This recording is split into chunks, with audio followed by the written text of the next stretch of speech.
Now let's take a look at the instructor as well as the TA, teaching assistant home page. Here we see a number of elements that I think are noteworthy.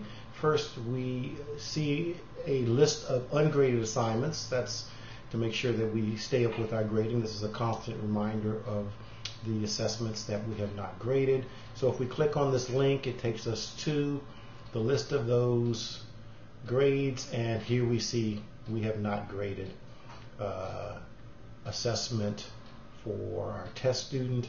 So we'll just go down here and just make up a grade. Let's see, let's give them 20 points for this.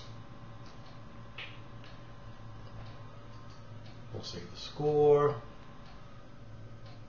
The student has now got a grade. It's been dated. It's been indicated here who actually did the grading for that student.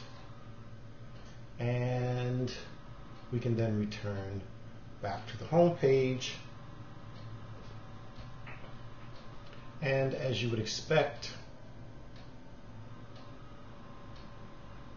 exam 2 is no longer on the list. So as long as there is a single student that has not been graded, that assessment will appear in that list. We see below that something that I like, which is a distribution.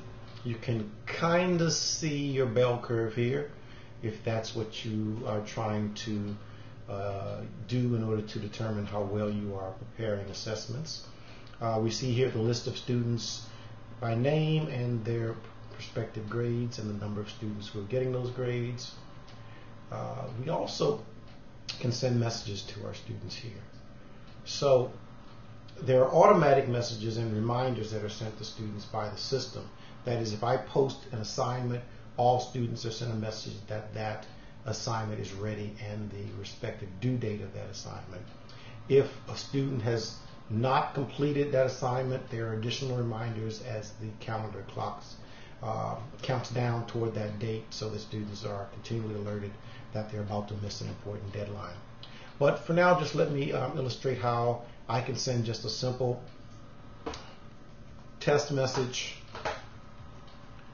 that appears on the home screen of all of my students in the class. And we've used these messages to announce tutoring sessions, to reschedule exams. We have used these this sort of feature in order to alert students to rain days and holidays and such. So one other aspect that I think is worth noting, let me just go back. It's just a little slow right now.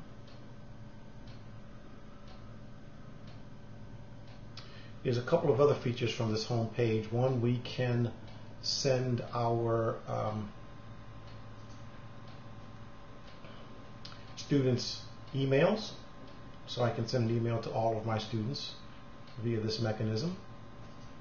I can send individual emails to individual students by just clicking on an individual student email. Or I can send it to all of my TAs or all of my other super users and so forth and so on. This area are students who have withdrawn from the class. I give them an access level of 0, so they fall in the excluded and they no longer appear in our reports and can no longer log into the system. One last feature that I think is worth noting here is exceptions. Oftentimes students will come and ask for an exception. They've missed a deadline for some important reason. So instead of extending the deadline for everyone, I can simply here just place a one-time exception for a particular student, for a particular assignment, with a new due date, and then that student has until that due date and time in order to complete that assignment and not receive a penalty. Okay? I think those are very important features from that home page that are worth noting. Thank you.